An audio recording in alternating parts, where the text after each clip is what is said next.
Hi everyone, today's topic is vocabulary and we are learning appropriacy. What is appropriacy? Imagine a situation where you address your employer in your covering letter as Dear Madam and the person receiving it is a man. Let me tell you, you would feel odd if someone calls you with the wrong name because your name is your identity. In the same way, do you think you would still get the job if you are addressing in that covering letter someone as dear ma'am or madam when the person who is receiving that addressing letter is a man? Or what do you think your prospects of getting the job would be if you enter the interview room and greet the interviewers with a "Hi guys, how we are doing?" Do you think they will give you the job? Let's take another scenario. What would be the reaction of your friends if you wish them, "Good morning, gentlemen, how are you doing today?" Your friend will say, "Hey, what happened? Why are you so formal? We are friends. Please be informal." So, what is the odd in each of the situations that we have just now discussed? It is a mismatch between the context and the language used. Something is a context and the language that should be used should match. For example, if you go to an interview, you should be very formal. You say, "Good morning, sir. Good morning, ma'am."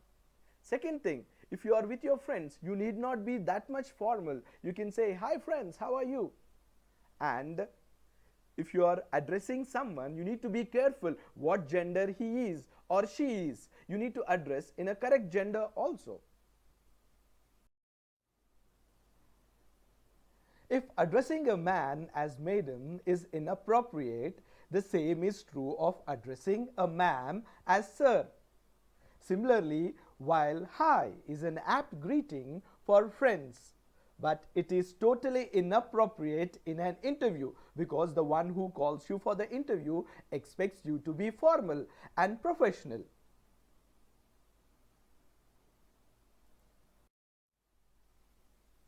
Thus, learning a language involves not only learning the words, that means vocabulary, and the way they are combined to form meaningful sentence. You knowing the vocabulary is not important, but you using the vocabulary which makes sense. And what is the context? Is it formal or informal? Am I talking to an HR or a friend? Am I talking to a masculine gender or a feminine gender? These all things matter. And also grammar matters, but also learning which words and expression suit the context is of utmost importance. So all these things will matter so that your sentence is apt according to the gender, according to the context, according to the situation, and grammatically also it sounds perfect. Language does not exist in a vacuum, and words make a sense and mark something in specific context. For instance, let us take this example. You may learn that many happy returns of the day is used as a greeting.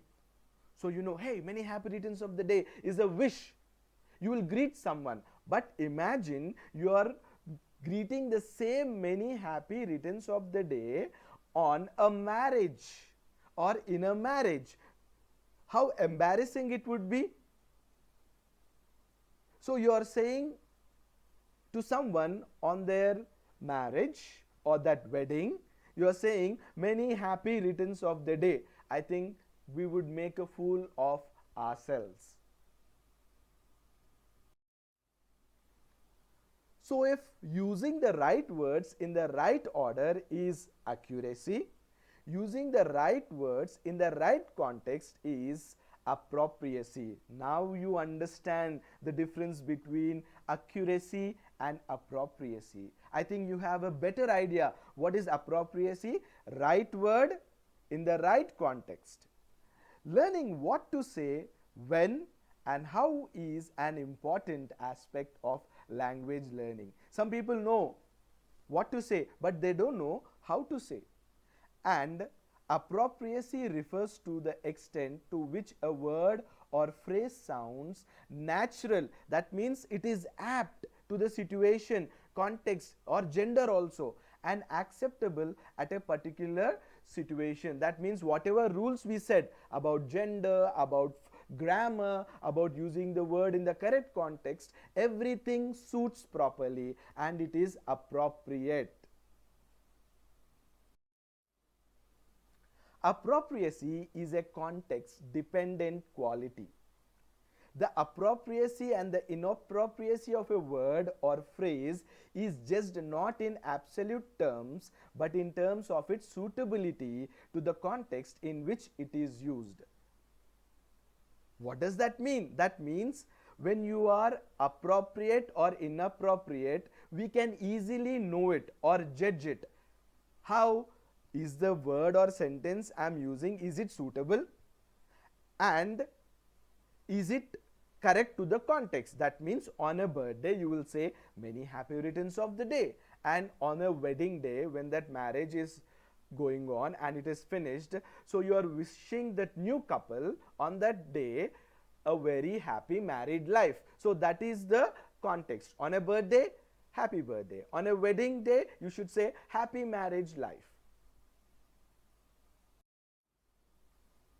Understanding the purpose of our communication and our relationship with the person with whom we are communicating helps us choose the kind of language that suits the context. So you need to understand while you are communicating what is the relationship. Here we can see the interview and the person who is sitting to face that interview. It is a relationship, a professional relationship. When you are talking about the friend and the best friend who are talking, it is a relationship. It's a personal relationship, not professional relationship. So you need to understand the relationship whom we are talking to. I am talking to an interviewer. It's a professional one. Next, I am talking to my best friend. It is a personal one. So that is very important in your communication, to understand what relationship it is, and then it helps us to choose the language which suits the context. So now that I have understood, yes, he is an interviewer, yes, she is or he is my best friend, so I will talk the correct language. For an interview, formal language; with my friends or best friends, informal language. I think you have a better idea now regarding how to select your communication depending on the relationship with the person you are communicating or talking.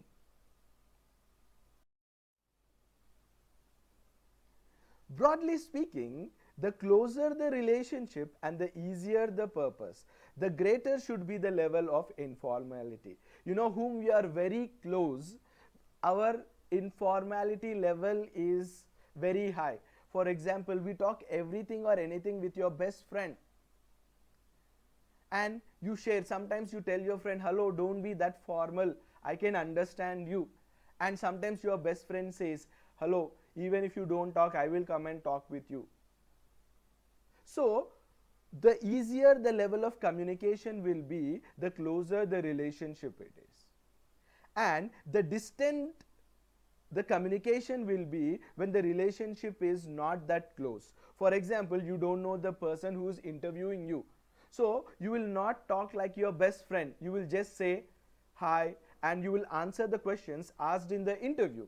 So the more distant the relationship, the more difficult the purpose, the greater should be the level of formality of your language. That's why when you talk to a stranger, you will be so formal.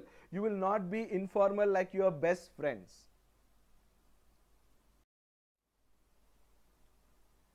We can use informal language when we are communicating with people with whom we have closer relationship. Just now I have explained, like members of family, friends, and when the reason for communication are simple: to greet, inform, invite, or congratulate. So when we are talking to family or friends and we are communicating in a normal informal language, example, we are greeting them, we'll say, hey, hi, okay, and you have some nicknames or something, whatever it is, you'll greet them, your friends, you greet your friends with those names, and you inform them whatever it is, or you invite them or congratulate them in an informal way, because it's a closer relationship. Just now I have explained, closer the relationship, the informal level is more. Whereas we use formal language with people with whom our relationship is distant and professional, like a boss or our colleagues or our peers, that means our fellow students here, or the people who are working with you in your office. And when the reason for communication are more complex, that means suppose you are asking a request, or you are complaining, you are discussing, or you are debating. For example, you are requesting someone, even your best friend, you will not say, hey, give me that pen, and you will open that bag and take that pen. Still you will be very formal, not that too formal like a professional, but you will be little bit formal. You will ask your best friend's permission that you are touching the bag and taking the book. So you need to be careful. If the situations are complex, like a request or you are complaining, you cannot use bad words to complain. You should use it formal words, like telling your complaint in a positive way. Or when you are discussing something, even if it's your best friend, you discuss in a wrong way. Sometimes two best friends will not talk to each other because there was some bad words used in the conversation. So we should be careful with your conversation when you are using a request or a complaint or discussion or debate. Mostly we will follow a formal language. You have seen many times we have done debate in our classes, and you have seen how much I requested you to be formal while you are debating with your opposite contestants. If the levels of formality are one aspect of the appropriation of the language we use, gender is also very important. I told you already, you cannot address the female as sir, or you cannot address the male as madam. They won't take it. It would be so inappropriate. So gender fairness and inclusiveness is another. Here gender fairness means not the fairness cream that you use. It is talking fairly without any bias, unbiased conversation, and giving respect to the opposite gender, whoever it is. I myself strongly believe that we should give equal opportunity for the other person to talk. Mostly with the people whom I talk, who are there, I make sure that I give them that opportunity to equally present their thoughts, their views. We often use masculine nouns and pronouns when we are in fact referring to both men and women. So what is this mistake of using masculine nouns and pronouns for women?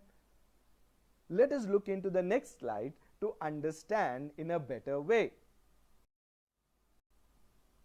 For instance, we often see a signboard announcing men at work, even when all the workers on the site are women. Come on, all women are working, you cannot say men at work. Similarly, you came across another sentence which will refer to you very closer. If a student works hard, he will succeed. Is like discrimination, is discriminatory, as it indicates or it includes female students also. So in the students there may be male students and female students. So you can understand clearly, men at work, but females are also working. If students work hard, he will succeed. In this students, female are also there. So how can we say he? The argument that word man, men includes both men and women is no longer acceptable. Yes, the present generation says that men and women cannot be taken as a single identity. Men are men, women are women. I can see that there is a difference now, like people are accepting women as employers or employees. They are in every field. They are there as a people who are taking the interviews, they are also there sitting in front of the interview panel. There is no gender bias. Any person who has talent, who has capabilities, can be that HR or be that CEO. It has nothing to do with the gender. So my argument is men and women cannot be accepted as same. There is a difference now, and we should try to make language as gender fair as possible. What is this gender fair? Accepting and telling the opposite person is important. Like man, we should tell here man is working, and if somewhere woman is working, we cannot say men at work, because they are also women included at that workplace. Let us see more into this in the next slide. For instance, men at work can be replaced with work in progress. Wow. Now no difference, no gender bias, gender fairness. That means there is work going on and it is progress, and the workers include men and women. No discrimination at all. What a nice word to select, or a sentence to select. Work in progress. Or you can also write workers ahead. That would be so nice instead of writing men at work. And also, if you take the second example which I have discussed about the students, if a students, we have seen the example there. So the example here can be like this. It can be written like this. What was the example that was taken there? If a student works hard, he will succeed. That can be written like this. If a student works hard, he or she will succeed. In this way, we are telling the students are both male and female. Won't you think? By talking like this, we are going for that gender fairness and no bias in differentiating masculine and feminine gender. Well, here are some examples of our topic today. What is formal? What is informal? For example, how are you is a formal way of talking. You will talk with people who you are not close, but you will say how are things with people who are close, like your friends or your relatives or your family members. Again, how is it going is a formal sentence, and with your friends or your relatives you will say how is everything. So with this, now we have a better understanding what is appropriacy. I hope you have a nice time looking into the textbook and going through the exercise examples. It will help you to get more marks. Thank you.